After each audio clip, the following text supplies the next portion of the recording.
Hello friends, good afternoon. Welcome to StudyIQ IAS English. So guys, in yesterday's lecture, we had studied about the rise of Mughals under Babur. We have also thrown light on the different battles fought by Babur in India. Precisely the first battle of Panipat, fought between Babur and Ibrahim Lodi, in which Babur used Tuluguma technique and Arba system. The second important battle, that was Battle of Bayana, fought between Rana Sangaji of Mewar. And another important battle was Battle of Khanwa near Agra. Another important battle fought by Babur was Battle of Chanderi with Medini Rao. And finally, Battle of Ghagra. We had also seen about the different important facts related to Babur, that the famous Babri Masjid was being constructed by his military commander whose name was Mir Baki. Apart from this, Babur had constructed two mosques in India, one at Panipat in Haryana, other at Sambal in Rohilkhand, UP. Babur, he founded the Char Bagh system, which is also one of the crucial aspects of the Mughal architecture in the coming years. Babur had written his own biography referred as Tuzuke Babri in Turkish language. And later on, it was translated into Persian language by Abdur Rahim Khane Khanan. Now, Babur, he had four sons. And it is said that his eldest son was Humayun. If you remember yesterday's session, we had studied about the first battle of Panipat. And in that, I had explained you, or we had discussed, that the army of Babur, it was divided majorly into three parts: center, left, and right. The left section of the infantry and cavalry was headed by one of the sons of Babur, whose name was Humayun. Humayun basically means the most fortunate enough. And it is believed that specifically, it's the Persian word which means the most fortunate enough, and it is said that he is considered as the most unfortunate ruler of the entire Mughal dynasty. And one key interesting fact is he is considered as the most literate ruler of the entire Mughal empire. How come such a literate ruler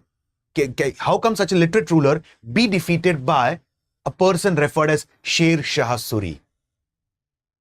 From 1540 to 1555, there was a political vacuum in India for the Mughals, because here in India, the Suru dynasty was being established by Sher Khan, also referred as Sher Shah Suri, whose original name was Farid. So who was Humayun? What is Battle of Chausa all about?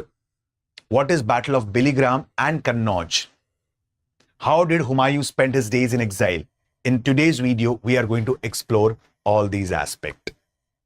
Okay? So again, like yesterday's session, we will go in a step-by-step manner for easier understanding of the concept. Got it? Babur. Consecutively in India, he fought four battles: 1526, 27, 28, and 29. In 1530, Babur died at the age of 47. And at that time, he had four sons: Humayun, Kamran, Hindal, and Askari. Okay? Humayun, he was born to Babur and Maham Begum. Now, it is believed that as a part of Timurid tradition, like specifically the kingdom was being divided among the different sons. And on his deathbed, Babur had called Humayun and said that the most important aspect that you need to remember, if there is internal squabble between you brothers, this would be seen as an opportunity by the Afghans who are sitting in the west and the east, precisely in the region of Gujarat and eastern UP, Bihar and Bengal. So, I am dividing the kingdom between you four brothers so that you do not have internal rivalries. and the enemies won't take advantage of this internal rivalry. So after the death of Babur, Humayun was declared as the Emperor of India at the age of 22. Kamran, another brother, he was given the region of Kabul, Kandahar and Punjab. Then comes Hindal, he was given the region of Mewat and Alwar. Correct? If you remember, I have talked about the region of Mewat, which was under Hasan Khan Mewati. Who was Hasan Khan Mewati? We had discussed yesterday that Rana Sanga in Battle of Khanwa, he was being assisted by different other rulers. He was assisted by ruler of Sirohi, Jalor, Hasan Khan Mewati of Mewat, Medini Rao. And later on, when Rana Sanga was being defeated, the region of Mewat was being conquered by the Mughals under Babur. Correct? So now, the region of Mewat, it comes under Hindal, one of the sons of Babur. And the region of Sambhal in Rohilkhand, that is a part of UP, it came under Mirza Askari. Now, Babur, we had studied about him, that Babur, it was not just the 4 battles that he has fought in life. Prior to this, he had fought many battles. And in majority of the battles, he was not victorious. Correct? Like many times, he had tried to conquer the region of Samarkand in Uzbekistan, but he was unsuccessful. But still, he was one of the able military commanders. Why? Because he was an experienced personality. Humayun, although learnt, was not experienced. And Humayun, when he came to power, he had to face many problems. It was not about the West, Gujarat and the East, Jaunpur, Purvanchal, Eastern UP and Bengal region. He had to face other problems as well. And what were these? First thing, Babur's untimely death at the age of 47. What happened?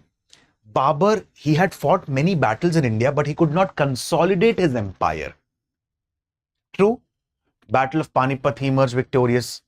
Rana Sanga, he defeated in Battle of Khanwa. After that, he conquered the fort of Gwalior. He conquered the fort of Kalinjar, precisely located in the region of Bundelkhand. Correct? He conquered the region of Chanderi, specifically the region of Malwa, but he could not consolidate them. Now, after capturing these regions, what happens? Specifically, see, if we go back to Delhi Sultanate part, what happened? Why was Alauddin Khilji considered as one of the most successful rulers in comparison to the other rulers of Delhi Sultanate? I'm not saying the other rulers were not successful. There are many examples. Balban was successful. Firoz Shah Tughlaq was successful. Correct? But what was different in Alauddin Khilji? Alauddin Khilji, apart from following the policy of expansionism and imperialism, he also consolidated the empire and focused on the administrative aspect. Babur, he was continuously involved in waging wars in India. He did not have that much amount of time to focus on consolidation of the empire, and secondly, the looking after the administration of the empire. Another important aspect, the Mughal army, it was not a homogeneous army, it was a heterogeneous army because it comprised of Chagatai Turks, it comprised of the Uzbeks, Persians, Afghans and so on. And since, as I've told you, Babur was an able military commander, he was an experienced personality, he could easily handle all of them. Humayun could not handle all of them. Correct? Like, I'll give you a small example. Babur, he was born in Fargana, Uzbekistan. He acquired Fargana at the very young age of 12 from his father after his death, Umar Sheikh Mirza. So, at that time, there was a complete situation of chaos and turmoil in the region of Central Asia. And Babur has grew up in that situation. So, he knew how these Uzbeks, how these begs or nobles oftenly switched loyalties. So, how to maintain cordial relations with them? Babur was very succinct with them. But Humayun was not. Apart from this, Babur had conquered many places in India. He had, what we say, looted a lot of wealth. But one important problem was he distributed that wealth lavishly. So at that time, third important problem that Humayun was facing was scarcity of resources and lack of wealth. Correct? And now another important problem. It came precisely from the region of West and East. Now, who was there in the West? Who was there in the East? Let's understand about this. Bahadur Shah and another person was Sher Shah Suri. Bahadur Shah, he was one of the rulers of Gujarat. Okay.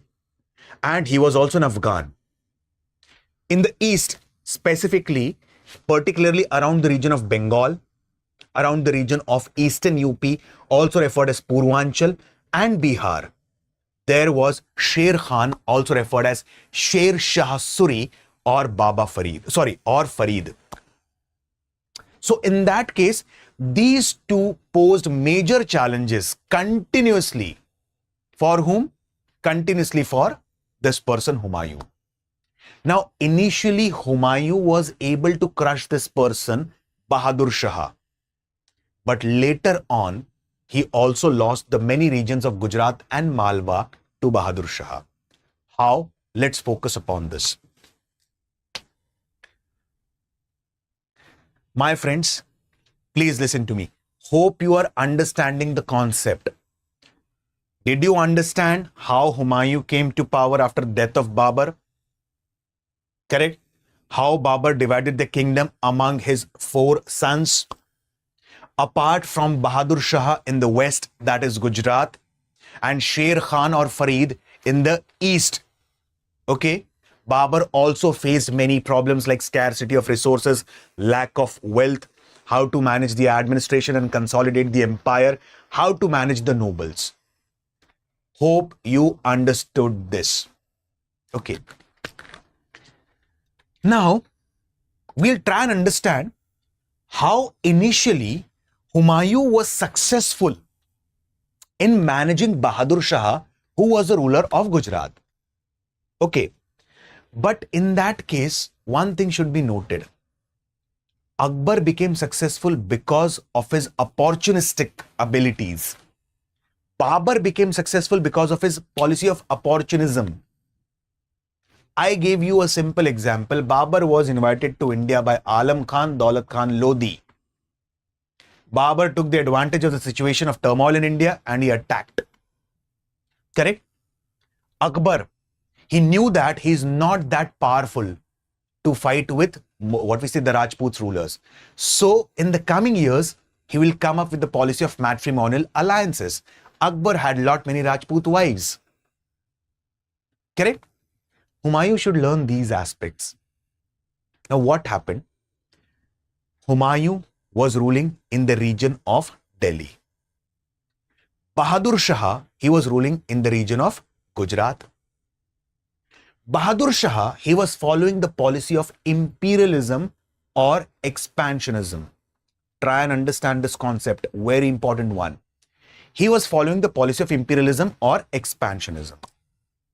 Now let's understand about the region of Chittor or Mewar. This was the best time for Humayun. Best time for Humayun to frame good ties with the Rajputs. But as I've told you, Humayun was not opportunistic. He did not had any experience of the administration.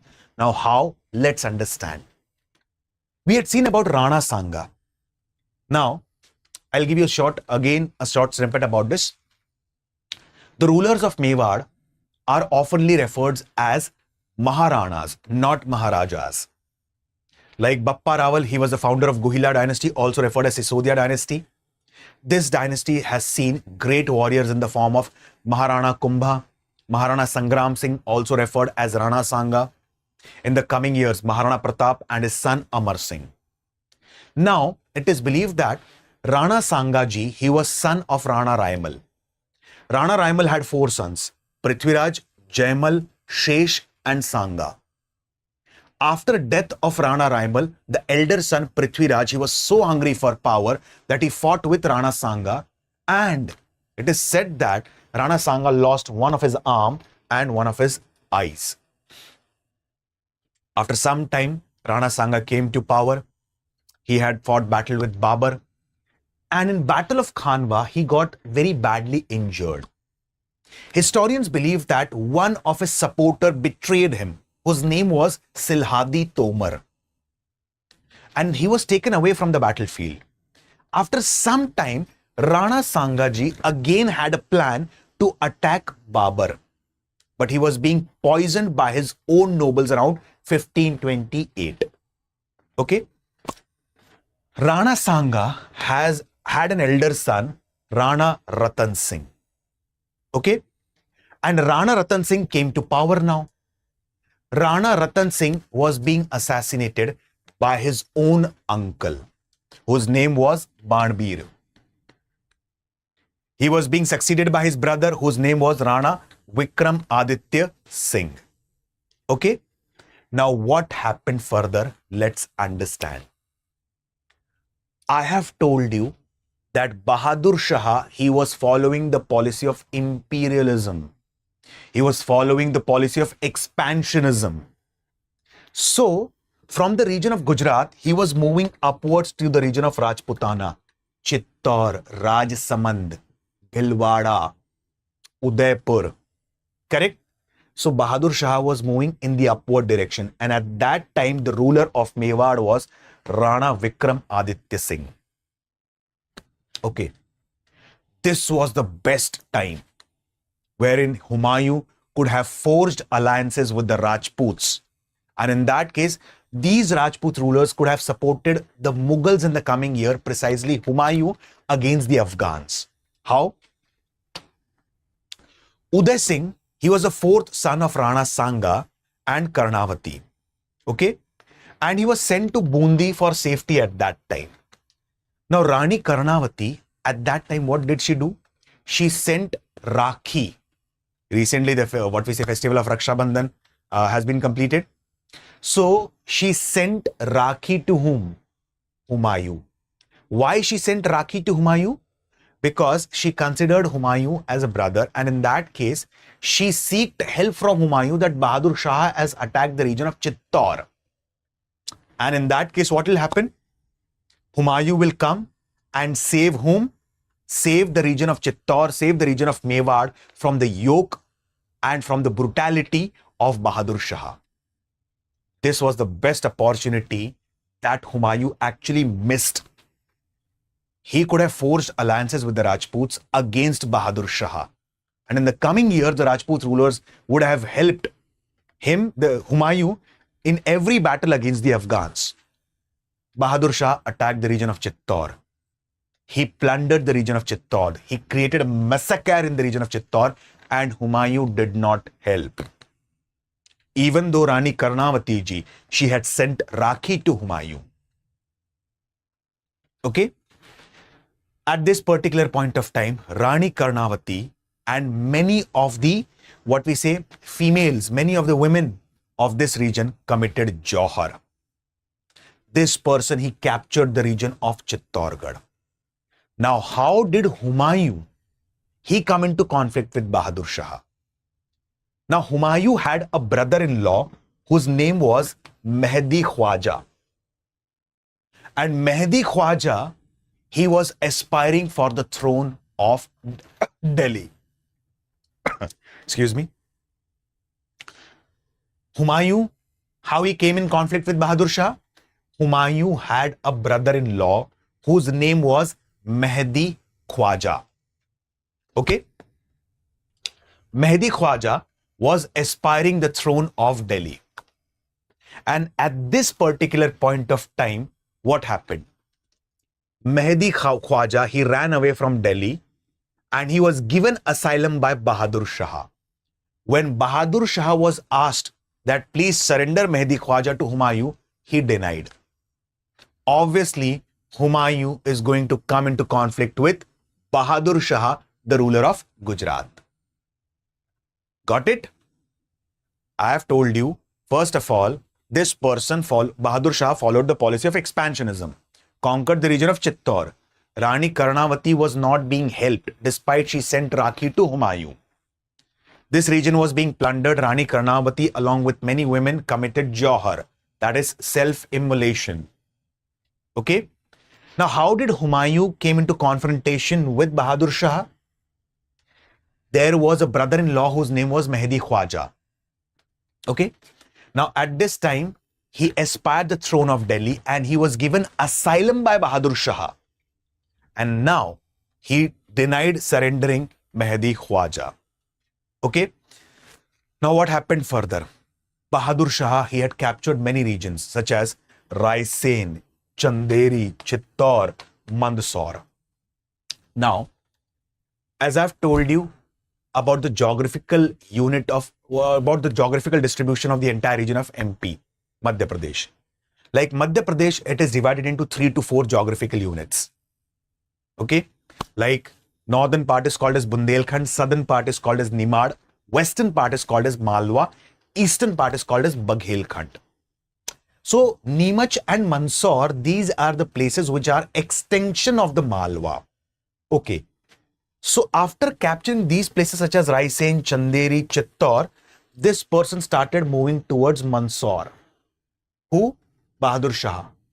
He was coming back to Gujarat. So from Chittor, he was coming back to Gujarat by conquering the different places. At Mandsaur, Mughal forces under the command of Humayun was waiting for Bahadur Shah. And as soon as the two forces, they reached Mandsaur, they confronted each other. And at that time, what happened? At that time, there was a person whose name, like specifically they said that, Rumi Khan. Okay, he was one of the commanders from the side of Bahadur Shah. After seeing the Mughal army, he suggested this person, Bahadur Shah, we cannot directly face the army now. So we should move away immediately. Bahadur Shah, this person, he moved to Mandu, which is again located in Malwa, which is also called a city of joy, Shadiabad, and so on. Okay, so he moved to Mandu. From Mandu, he moved to Champanir. From there, he went and met Portuguese, governor Nuno Cunha, and he sought assistance from him. Nuno Cunha said that I will assist you, but I have one condition. You have to surrender Bassein to me. Bahadur Shah was ready. He surrendered Bassein. He was even ready to give up the region of Diu to Portuguese, and he gave it. Okay. Meanwhile, what happened? Since this person was wandering from place to place in search of assistance from the Portuguese, giving the region of Bassein and Diu to the Portuguese, meanwhile, Humayun had conquered the region of Gujarat and Malwa. So Humayun had conquered the region of Gujarat and Malwa, and at this time, Humayun made one of his brother Askari, Mirza Askari, as the governor of Gujarat and Malwa. Okay. Now what happened? Humayun conquered Gujarat and Malwa, went back to Delhi. This person, Bahadur Shah, he was seeking help from the Portuguese. Correct? He gave Bassein, he gave Diu. Now what happened? Mallu Khan, one of the military commanders of Bahadur Shah, he attacked the region of Gujarat and Malwa and reconquered it from Askari, one of the brothers of Humayun.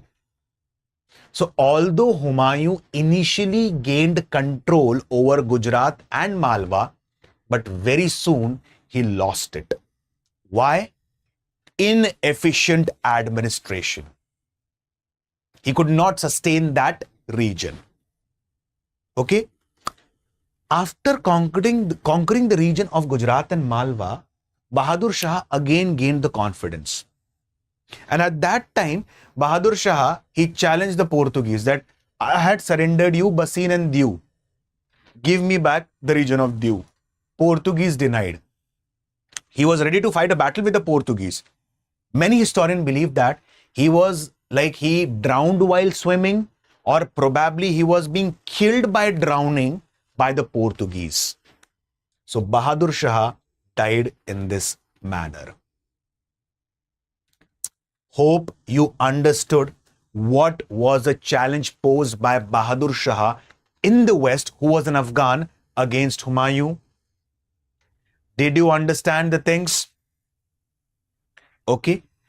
Now let's speak within next 10 to 15 minutes. Let's learn about whom? Sher Khan or Sher Shah Suri. I'm not going fast. I'm going in a step-by-step manner for easier understanding of the concept. Okay, guys? Sher Khan or Sher Shah Suri, also referred as Farid. Now, history teaches one thing. And what is that? Never ever leave your enemy half dead. I'll give you a very small example. The first Muslim invader of India was Muhammad bin Qasim, followed by Mahmud of Ghazni, and then comes Muhammad Ghori. In 1191 AD, first Battle of Tarain was fought between Muhammad Ghori and Prithviraj Chauhan ji, in which Prithviraj Chauhan ji emerged victorious. And Muhammad Ghori faced a humiliating defeat and fled away from the battlefield. At that time, immediately Prithviraj Chauhan ji could have killed that person. Next year itself, in 1192 AD, Muhammad Ghori regrouped again his troops and second Battle of Tarain took place. Prithviraj Chauhan ji was being defeated. Here, same thing, history has repeated. Initially, while capturing the fort of Chunar, which is located in UP, Jaunpur, Sher Khan or Sher Shah Suri was being defeated. And this was the best opportunity to drive away the Afghans from India. But again, as I've told you, Humayun was not that opportunistic. Okay, now let's understand about this. Initially around 1530s, 1531, Humayun had conquered the fort of Kalinjar, which is located in Bundelkhand. Okay, now the importance of forts, like I'll give you a very small example. There are different kinds of fort. I'll give you one example. You might have studied about Kautilya's Arthashastra. Kautilya's Arthashastra is not just a book on economics. It's a political statecraft. How the administration needs to be run, what are the duties of the nobles and the minister, what is the Rajya Dharma of the ruler. It is said that Kautilya's Arthashastra is divided into 15 books or 15 adhikarnas, which has 6,000 shloks or shlokas. It covers 180 topics in 150 chapters. Correct? So, one theory is Saptanga theory. And in that theory, there is a concept of Durg. Correct? Like there are 7 elements specifically for the smooth functioning of the administration. Swami, Amatya, apart from this, Janpad, Durg, Dand, Kosh and Mitra. So what is Durg? Durg basically means forts, and there are different kind of Durg. Jaladurg, fort located between the water body. Dweepadurg, fort located on an island. Vanadurg, forts located in the forest. Correct? So these forts provide a strategic edge and importance against the enemies. Such was the fort of Kalinjar, located in northern part of Madhya Pradesh, precisely Bundelkhand. And Humayun, he was successful in capturing the fort of Kalinjar. Okay? And Kalinjar, if I compare this fort to the fort of Gwalior. So Gwalior fort is approximately 400 to 450 meters above, 400 to 450 feet above the plain area. On the other hand, the fort of Kalinjar is approximately 800 feet above the, what we say, plain area. So it provides strategic importance to Humayun. Fort of Kalinjar, it also finds mention in Padma Puran. So in Padma Puran, there are 9 important holy places which are being mentioned. Okay. As a part of northern India, such as Renuka, okay, Sekraj, Kashi, Kali, Kala, Bateshwara, Kalinjar, Mahakoshal, Utkal Nav, Kirtasthana. So one among them place was Kalinjar. So apart from strategic importance, it also had religious importance. Finds mention in Padma Puran. So this person has conquered the fort of Kalinjar. Chunar in Jaunpur. It was under the Afghans. As I've told you, Eastern UP referred as Purvanchal, Bihar and Bengal. It was majorly under whom? It was majorly under Afghans, precisely Sher Khan or Sher Shah Suri. Now this person, as I've told you, when Humayun was involved in skirmishes in battle with Bahadur Shah, just we have discussed Bahadur Shah, the ruler of the West, the ruler of Gujarat, correct? When Humayun was busy there, what was Sher Khan doing? Sher Khan had captured the region of Bengal. He had destroyed its capital, God. He had plundered that region. He had created a massacre in that region. Meanwhile, okay. So now, after conquering Gwalior, okay, after conquering the fort of Kalinjar, Humayun started moving towards east. And now, he met whom? Specifically, he initially conquered the fort of Chunar. And when he conquered the fort of Chunar, that is located in Mirzapur district, at that time, Sher Khan accepted his suzerainty and he was being pardoned. Now, after this in 1539, Battle of Chausa was being fought. And it is believed that as a part of Battle of Chausa, it is said that Humayun had taken help from his brothers. He had taken help from Hindal. He had taken help from Kamran. In fact, Kamran and Hindal had a different plot in their mind. Why they had helped? Because if he defeats this person Sher Khan or Sher Shah Suri, Kamran and Hindal will depose Humayun and distribute the kingdom between them. Hence, these people had helped whom? These people had helped his brother Humayun. Okay? At this point of time, Humayun, with the help of his brother, he came across the river Ganges. He crossed the river Ganges and met the forces of Sher Khan or Sher Shah Suri. As soon as he met the forces of Sher Khan or Sher Shah Suri, Humayun had to face a humiliating defeat. And at this time, Humayun fled away from the battlefield and he reached Kannauj, which is located in western UP. First, he went to Agra. Okay? In Battle of Chausa, he faced a humiliating defeat. Okay? Now he fled to the region of Agra. From Agra, he moved to the region of Kannauj, which is located in western UP. And at Kannauj, another important battle was fought, which is referred as Battle of Kannauj or Battle of Biligram, 17th May, 1540. One of his brother, Kamran, he said, I'm not going to help you. Hindal was ready to help him. And at this particular point of time, this person, Sher Khan, he wanted to drive out the threat of Humayun once and for all. He wanted to delete the permanent threat of Humayun. Okay. And so, what happened? This person, Sher Khan, started chasing Humayun in the region of Kannauj. At this point of time, Humayun's strategy was not good. His artillery was not good. His diplomatic skills were not good.